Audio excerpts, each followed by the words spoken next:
عزیزان گرامی، آج ہم نے سورہ زمر، سورہ مؤمن اور سورہ حامیم السجدہ کی تلاوتیں کی ہیں۔ زمر جس میں اللہ تبارک و تعالیٰ نے وہی جہنمیوں کے اور جنتیوں کے احوال بیان فرمائے۔ کل جیسے میں نے بتایا تھا، وسیق الذین کفروا الی جہنم زمرا، کفاروں کو کھینچ کر کے لایا جائے گا گروہ در گروہ، پورے جماعتوں کے جماعتیں آئیں گی، ان کو کھینچ کر لایا جائے گا، دروازے پر پہنچیں گے۔ حتی اذا جاؤہا فتحت ابوابہا، جیسے ہی یہ لوگ پہنچیں گے جہنم کے دروازے کھول دیے جائیں گے، کھول دیے جائیں گے۔ وقال لہم خزنتہا، اور جہنم کے جو دربان فرشتے ہیں وہ ان سے پوچھیں گے، ان کفار سے، الم یأتکم رسول منکم یتلون علیکم آیات ربکم، کیا تمہارے پاس کوئی رسول نہیں آئے تھے جو تمہارے رب کی آیتیں تم پر تلاوت کرتے تھے؟ وَيُنذِرُونَكُمْ لِقَاءَ يَوْمِكُمْ هَذَا، اور وہ رسول آج کے اس دن سے تمہیں نہیں ڈراتے تھے؟ کوئی آئے تھے یا نہیں آئے تھے تمہارے زمانے میں؟ سوال ہوگا ان لوگوں سے۔ تو پھر وہ کیا کہیں گے جہنم کے دروازے پر پہنچ کر؟ قالوا بلا، کہیں گے کیوں نہیں، ہاں آئے تو تھے، لیکن انہوں نے جھٹلا دیا، مذاق کیا انبیاء کے ساتھ۔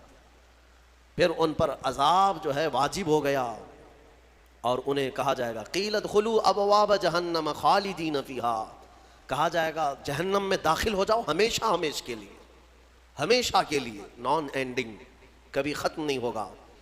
وہ 100 سال ہے کہ 1000 سال ہے کہ لاکھ سال ہے کہ کروڑ سال ہے، ہم نہیں کہہ سکتے، ہمیشہ ہمیشہ کے لیے دوزخ میں چلے جائیں گے کفار۔ پھر اللہ تعالیٰ آیتوں میں فرماتا ہے وسیق الذین اتقوا ربهم الی الجنۃ زمرا، پھر جو اللہ سے ڈرتے تھے دنیا میں، متقیوں کی جماعت، ایمان والوں کی جماعت، یہ بھی لائے جائیں گے جنت کی طرف، یہ بھی جماعت در جماعت آئیں گے۔ حتی اذا جاؤہا وفتحت ابوابہا، جب یہ مومنین دروازے پر پہنچیں گے جنت کے دروازے کھول دیے جائیں گے۔ جنت کی خوشبو 500 سال کی مسافت دور سے ہی آ رہی ہوگی، جنت کی خوشبو ابھی 500 سال کی مسافت ہو سکتی ہے، اتنی دور سے جنت کی خوشبو محسوس کر رہا ہوگا مومن، اور جب وہاں پہنچا ہوگا تو پھر خوشبو کا حال کیا ہوگا؟ دروازے کھول دیے جائیں گے۔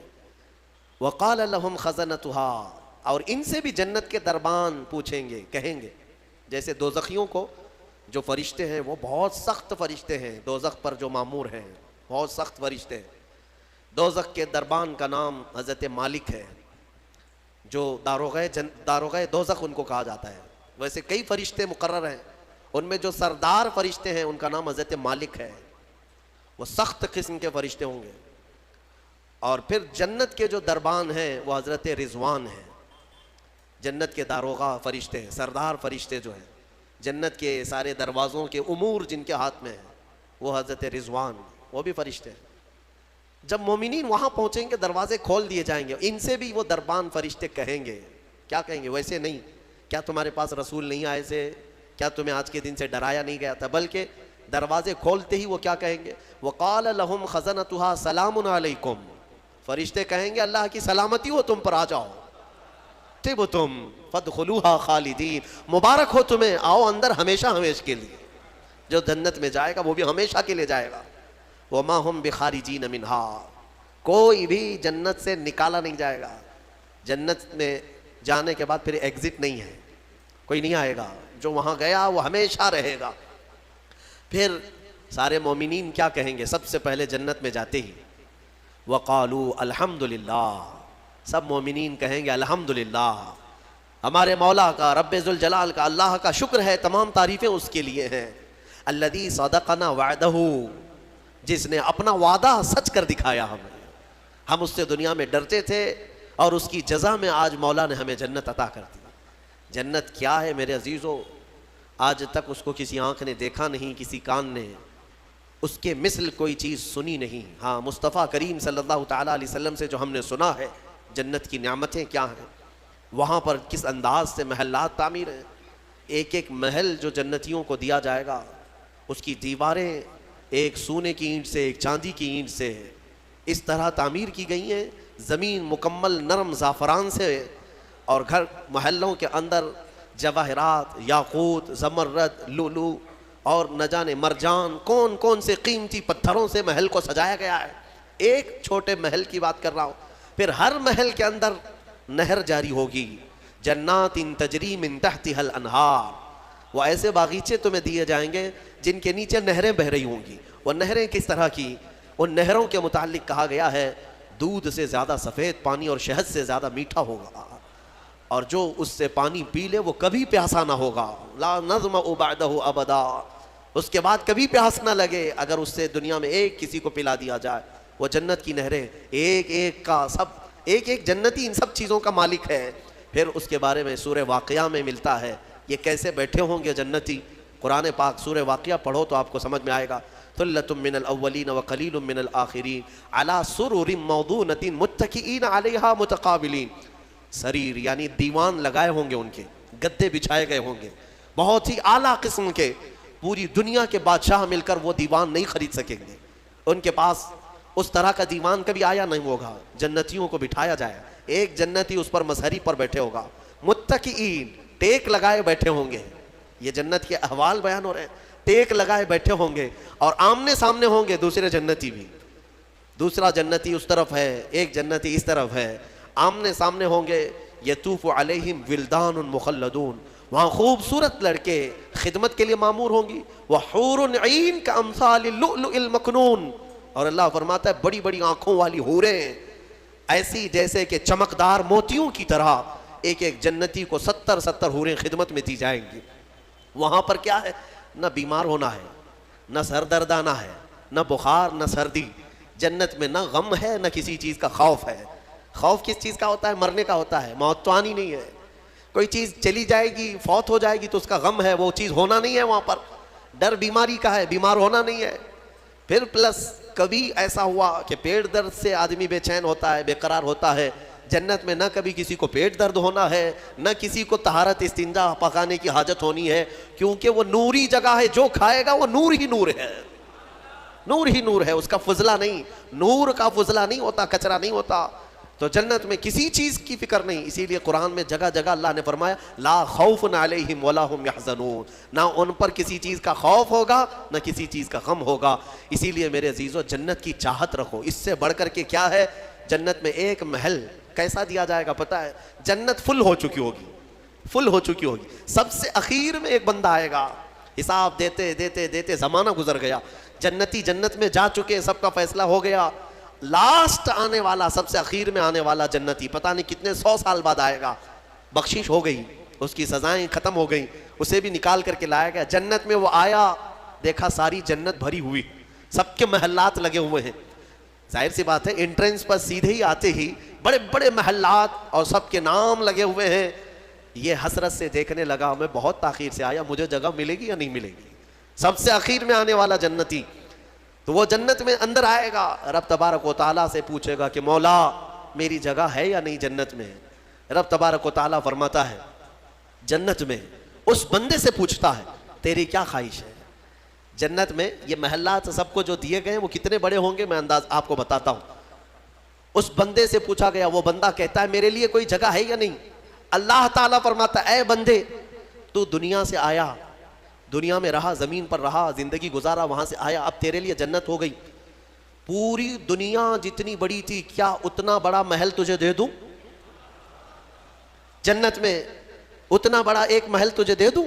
وہ خوشی سے مولا کی بارگاہ میں اچھلنے لگا, مولا اتنا بڑا محل, اگر اتنی بڑی نعمت مجھے مل جائے تو کیا کہنے. رب تعالیٰ فرماتا اے بندے کیا تو اس بات پر راضی ہے کہ دنیا کے برابر 2 دنیا برابر میں ایک محل دے دوں؟ دگنا, دنیا جتنی بڑی ہے اس سے بڑی. وہ بندہ خوشیوں سے جھومتا جا رہا ہے, یہاں تک کہ رب تعالیٰ اضافہ کرتا جا رہا ہے. حدیث پاک میں ہے اللہ تعالیٰ نے فرمایا کہ پوری دنیا کے برابر 3 گنا بڑا محل تجھے جنت میں دے دوں. وہ اش کرنے لگا, مولا یہ میری حیثیت سے زیادہ ہے اور تیرے فضل کے لیے کوئی چیز کمی نہیں ہے. پھر مولا تبارک و تعالیٰ حکم دے گا کہ اس بندے کو جو دنیا سے آیا, سب سے اخیر میں آیا, پوری دنیا کے برابر 3 گنا بڑا کر کے اسے محل دیا جائے. یہ سب سے اخیر میں آنے والے کا ہے, جو شروع میں جا چکے ہوں گے ان کے محلات کتنے بڑے ہوں گے, اور جنت کی وسعت کو تم اندازہ بھی نہیں کر سکو گے. وہ کتنی بڑی ہے، کتنی چوڑی ہے، نہ تمہارے کیلکولیشن میں آ سکے گا، نہ حساب میں آ سکے گا۔ جنت کو کس قدر پھیلایا گیا ہے میرے عزیزوں۔ اب نعمتیں ایسی ہیں کہ اللہ تعالیٰ فرماتا ہے جنتی جب جنت میں جائیں گے کلما رزقوا فیہا من ثمرۃ رزقا قالوا ھذا الذی رزقنا من قبل، جس چیز کی خواہش ہوگی نا وہ ان کا کھانا وہاں سامنے رکھا ہوگا۔ پھل کھانے کی خواہش، وہ جو کھانے کی خواہش کریں گے جنتی وہ وہاں پر خدمتگار جنت میں لا کر ان کے سامنے رکھ دیں گے۔ اور فرمایا گیا کہ ہر بار ایک ہی قسم کے پھل کی طرح شکل ایک ہی ہوگی اور مزے الگ الگ ہوں گے، ایک ہی چیز لائی جا رہی ہے۔ تو جنتی ہو سکتا ہے آپ نے سیب کھانے کی خواہش کی، لایا گیا، بعد میں کیلا کھانے کی خواہش کی گئی، پھر ویسے ہی سیب کی طرح ہی شکل لائی گئی، پھر بعد میں آپ کو گوشت کھانے کی خواہش ہوئی تب بھی سیب کی طرح ہی چیز لائی گئی۔ تو جنتی کہیں گے کہ یہ کیا ہے، جب جب ہمیں رزق دیا جا رہا ہے ایک ہی طرح کا دیا جا رہا ہے۔ تو رب تبارک و تعالیٰ قرآن میں فرماتا ہے کلما رزقوا منہا من ثمرۃ رزقا قالوا ھذا الذی رزقنا من قبل، کہیں گے وہ ایسا ہی ہم کو اس سے پہلے بھی ملا تھا۔ اللہ فرمائے گا وہ ایسا نہیں ہے، وہ اتو متشابہا، بلکہ اس سے ملتا جلتا ہے، لیکن تم کھاؤ جو تمہارے من میں لذت چاہیے وہ اسی میں مل جائے گی۔ جنت کی نعمتوں کو ہم کیسے بیان کر سکیں میرے عزیزوں۔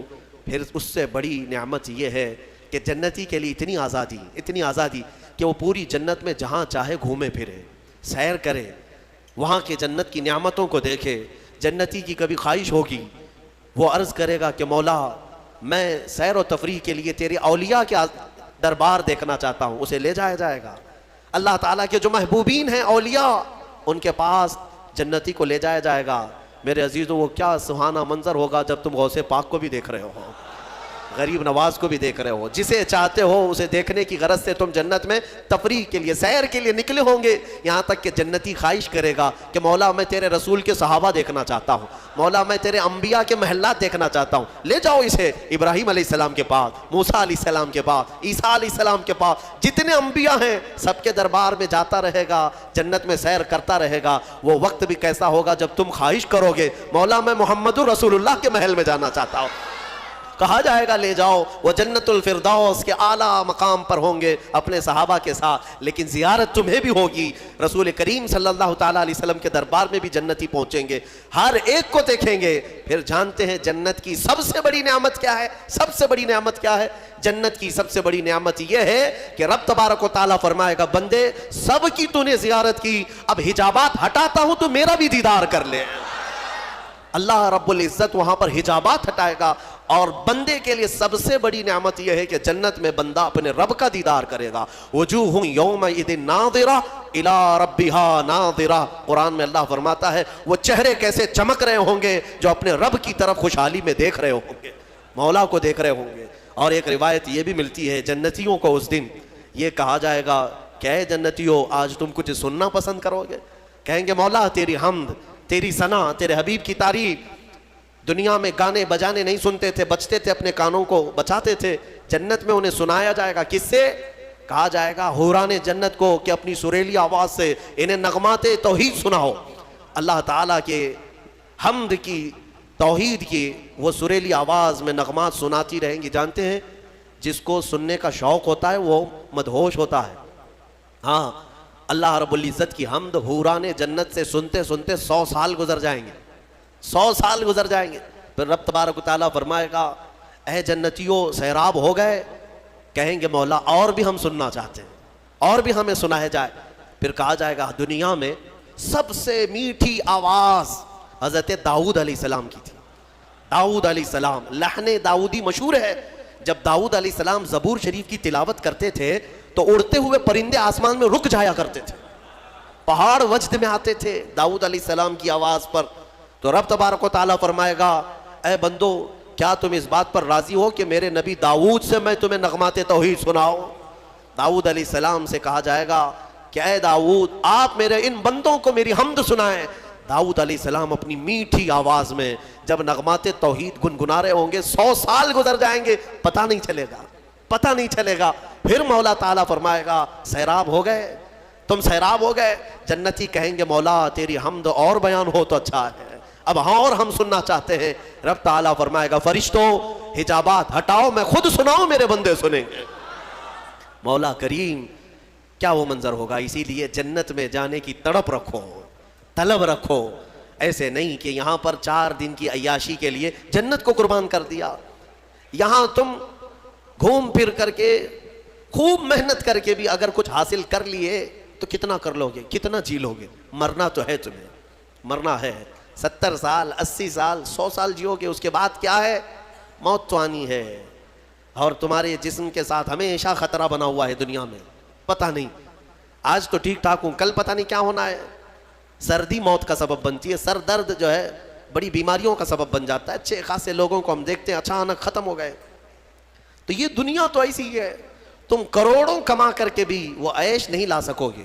ہم نے دیکھا ہے, آپ نے قارون کی جنت سنی, قارون کے خزانے سنے ہوں گے, اور شداد کی جنت سنی ہوگی. شداد نے جنت بنا دیا تھا دنیا میں.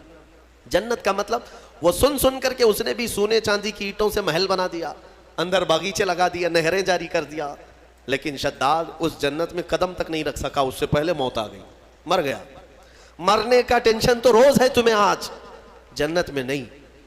یہاں اسی لیے میں کہتا ہوں دنیا پر جنت کو قربان مت کرنا. بہت زیادہ اگر تم محنت کر بھی لے جاؤ گے تو چند دنوں کا عیش ہے تمہارے پاس. یہ مال, یہ متاع, یا عورتیں, یہ بچے. قرآن کہتا ہے زُيِّنَ لِلنَّاسِ حُبُّ الشَّهَوَاتِ مِنَ النِّسَاءِ والبنين والقناطير المقنطرة من الذهب والفضة والخيل المسومة والأنعام والأرض ذلك متاع الحياة الدنيا. اللہ فرماتا ہے لوگوں کے پاس چمکا دی گئی ہیں زینت کے طور پر. کیا؟ شہوت کی خواہش, عورتوں سے شہوت کی خواہش. اس کو انسان سمجھتا ہے سب سے بڑی چیز ہے یہ دنیا میں, سب سے اچھا عیش ہے, عورت اچھی مل گئی, خوبصورت. بہت سارے لوگ آدھی زندگی عورت کے پیچھے ہی برباد کر چکے. ان کو ایسا لگتا ہے کہ ایک لڑکی کو حاصل کر لینا ہماری آدھی زندگی کا وصول ہو گیا. تمہیں پتہ بھی نہیں, یہ تو جوڑے اللہ نے ویسے بھی تمہیں دیے ہوئے, اور اس پر سر کھپانا صبح سے شام, شام سے صبح. بیچارہ پریشان ہے ایک عورت کی خاطر. ہم دیکھتے ہیں اکثر نوجوانوں کی زندگیاں اسی میں ختم ہیں. وہ اسے محبت سمجھتے ہیں, اسے عشق سمجھتے ہیں. دیوانوں, یہ جسموں کے ملاپ کو محبت اور عشق کہاں کرے ہو. محبت اور عشق ایک بہت ہی مقدس الفاظ ہے, مقدس الفاظ ہے.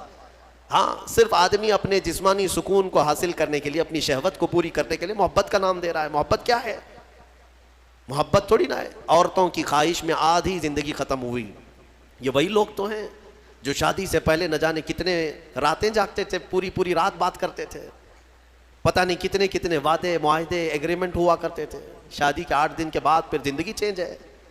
ہو سکتا ہے چند مہینے اچھے بتا لیے ہوں, اس کے بعد تو اب فون پہ بھی بات نہیں کرتا, گھر پہ بھی بات نہیں کرتا. جو گھنٹوں بات کرتا تھا, ہو گئی محبت ختم ہو گئی, عشق کی داستان ختم ہو گئی.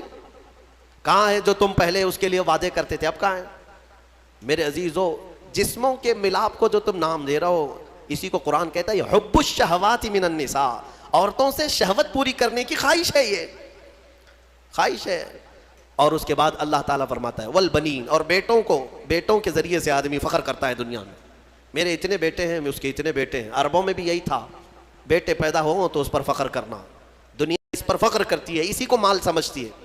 والقناطیر المقنطرۃ من الذهب والفضہ, اور سونے چاندی کے زیورات, اس کو سمجھتے ہیں کہ دنیا ہے ہمارے پاس, بہت مال ہے.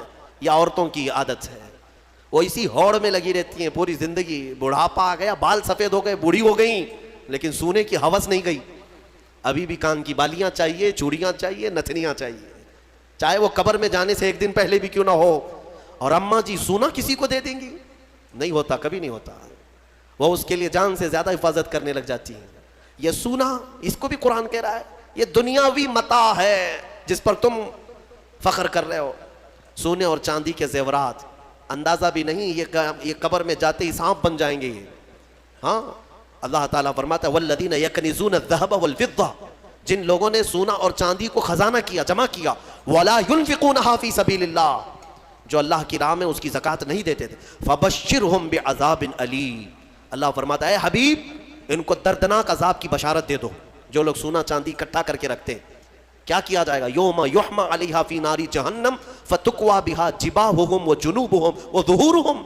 اللہ فرماتا ہے قیامت کے دن جہنم کی آگ بھڑکا کر کے ان کی پیشانیاں, ان کے پیچھے کا حصہ, ان کے بازوؤں کو داغا جائے گا. یہ سونا چاندی کی ذخیرہ اندوزی پر. ہاں, زکوٰۃ دے دیا ہے تو پھر 100 تولے بھی پہنے رہو, ہمیں کیا فرق پڑتا ہے؟ اگر اس کا حق ادا کرتے ہو تو پھر جتنا رکھنا ہے رکھو. 3 چیزیں. اور اللہ فرماتا ہے والانعام والحرث، سواریاں، ایک سے ایک سواریاں لینا، انسان اس پر فخر کرتا ہے. عربوں میں بھی تھا، پہلے بھی تھا، آج بھی. وہ گھوڑے لیتے تھے، اونٹ لیتے تھے. آج تم مرسیڈیز اور آڈی پہ فخر کرتے ہو کہ ہمارے پاس بڑی بڑی کاریں آ جائیں. سیم ہے زمانہ. اونٹ اس وقت مہنگی سواری تھی، آج تمہارے لیے مرسیڈیز ہے. ان مہنگی سواریوں پر فخر کرتے ہیں آج. اور پھر اس کے بعد والحرث، اور کھیتی باڑی، جائیداد، زمینیں. تمہارے پاس کتنی ہے؟ تمہارے پاس کتنی ہے؟ آج کے زمانے میں اس پر بھی فخر ہے نا. ہمارے پاس کئی لوگ تعارف بھی ایسے ہی کرواتے ہیں، انٹروڈکشن، حضرت یہ فلاں صاحب ہے، ان کے 20 ایکڑ جگہ ہے. ہاں 20 ایکڑ جگہ ہے. اسی پر ان کا پورا انٹروڈکشن ہوتا ہے، تعارف ہوتا ہے. یہ بعد میں کہا جائے گا کہ یہ مرد ہیں، یہ انسان ہے، یہ مسلمان ہے. پہلے ہے کہ ان کی 20 ایکڑ جگہ ہے. یہ فخر ہے. دنیا میں انہی چیزوں پر فخر کیا جاتا ہے. اور اللہ فرماتا ہے ذالک متاع الحیات الدنیا، یہ سب دنیا کا متاع ہے. واللہ عندہ، اور اللہ کے پاس جو ہے وہ سب سے بہتر ہے. وہاں کیا ہے؟ اللہ تعالیٰ فرماتا ہے قل اؤنبئکم بخیر من ذالکم، اے محبوب آپ فرماتے ہیں کیا میں تمہیں بتاؤں ان سب سے بہتر کیا ہے تمہارے لیے؟ ان سب سے، یہ جو چیزیں جو تم فخر کر رہے ہو، ان سے بہتر کیا چیز ہے؟ اللہ فرماتا ہے کہ مرنے کے بعد قیامت کے دن تمہارے لیے جنات تجری من تحتها الانہار خالدین فیہا وازواج مطہرۃ ورضوان من اللہ. 3 چیزیں اللہ نے فرمایا. تم اگر صبر کر لے جاؤ یہاں پر، وہ باغیچے دیے جائیں گے جن کے نیچے نہریں بہ رہی ہیں، وہاں کی ہوائیں مست، اور کیف و انبساط کی وہ خوشبوئیں تمہیں مست کر دیں گی. پھر کیا ہے؟ وازواج مطہرۃ، پاکیزہ بیویاں دی جائیں گی. پاکیزہ بیویاں جنت میں. ان کے بعد پھر تمہیں خواہش بھی نہیں ہوگی دوسروں سے. وَرِضْوَانٌ مِّنَ اللَّهِ، اور سب سے بڑی چیز یہ ہے کہ اللہ کی رضا دی جائے گی. مولا اگر راضی تو پھر کیا چیز چاہے تمہیں؟ ساری چیزیں تمہاری ہے. اسی لیے میرے عزیزوں، خلاصہ میں اس تفسیر کا اس بات پر کرتا ہوں کہ اس چھوٹی سی دنیا پر جنت کو قربان مت کرنا. اتنی بڑی نعمت جو تمہارے لیے اللہ نے وعدہ کیا وہ بہت قریب ہے، بہت قریب ہے.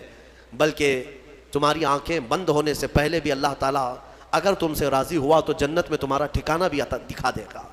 2 بھائی تھے. شارح مسلم نے ان کا نام لکھا ہے. ایک کا نام ربعی تھا، ربعی بن حراش، اور دوسرے ربیع. دونوں پائے کے بزرگ محدث ہیں. دونوں بھائیوں میں ایک بار تکرار ہونے لگی، کسی بات پر بحث ہو رہی تھی، اور دونوں نے قسم کھا لیا آج کے بعد ہم ہنسیں گے ہی نہیں. نہ ہنسنے کی قسم کھائے. اور کب تک نہیں ہنسیں گے؟ دونوں نے کہا، دونوں کی بحث یہ ہو رہی تھی کہ تمہارے اعمال کیا جنت میں جانے تک لائق ہیں؟ تم کس طرح کے اعمال کر رہے ہو؟ دوسرے نے کہا تمہارے ہیں اس لائق ہیں. تو دونوں نے کہا ہمیں تو پتہ نہیں، لیکن آج کے بعد سے. چھوٹے بھائی نے کہا میں اس وقت تک ہنسوں گا نہیں جب تک جنت دیکھوں گا نہیں. جب تک جنت نہیں دیکھوں گا تب تک ہنسوں گا نہیں. بڑے نے کہا ٹھیک ہے، یہی قسم میری بھی، میں بھی اس وقت تک نہیں ہنسوں گا جب تک جنت نہیں دیکھوں گا. زندگی ان کی ایسی گزری کہ انہوں نے مسکرایا بھی نہیں اس قسم کے بعد. اور شارح مسلم نے لکھا ہے اس میں چھوٹے بھائی حضرت ربعی، ان کا انتقال ہو گیا. اور لوگ آئے، اس وقت علماء تھے، محدثین تھے. جب انتقال کے بعد، اعلان کے بعد، ان کو غسل دینے کے لیے لے جایا گیا. تو غسل کے تخت پر جب رکھا گیا تو بڑے بڑے علماء نے غسل دیا. غسل دے کر کے جیسے ہی فارغ ہوئے وہ تخت پر ہنسنے لگ گئے. تخت پر، غسل کے تخت پر ہنسنے لگے. لوگ ڈرے کہ زندہ تو نہیں. لوگوں، ان کے بڑے بھائی نے کہا زندہ نہیں ہے، وہ اپنی قسم پوری کر چکا ہے. دوسرے بڑے بھائی حضرت ربیع جو تھے، ان کا بھی انتقال ہوا. علماء کہتے ہیں، محدثین کہتے ہیں ان کے انتقال کے بعد ان کو غسل بھی دیا، کفن بھی دیا. پھر جب قبر میں رکھا گیا تب وہ ہنسنے لگے. بزرگوں نے فرمایا ان دونوں نے قسم کھائی تھی اس وقت تک ہنسیں گے نہیں جب تک جنت دیکھیں گے نہیں. چھوٹے نے غسل کے تخت پر جنت دیکھ لیا، بڑے نے قبر کی گود میں جنت دیکھ لیا. مولا کریم وہ عفو و غفور ہے، رحیم ہے. تمہیں دنیا سے جانے سے پہلے وہ محلات دکھا دے گا. اسی لیے طلب اسی کی رکھو. اللہ تبارک و تعالی ہمیں جنتی اعمال کی توفیق عطا فرمائے. وآخر دعوانا الحمد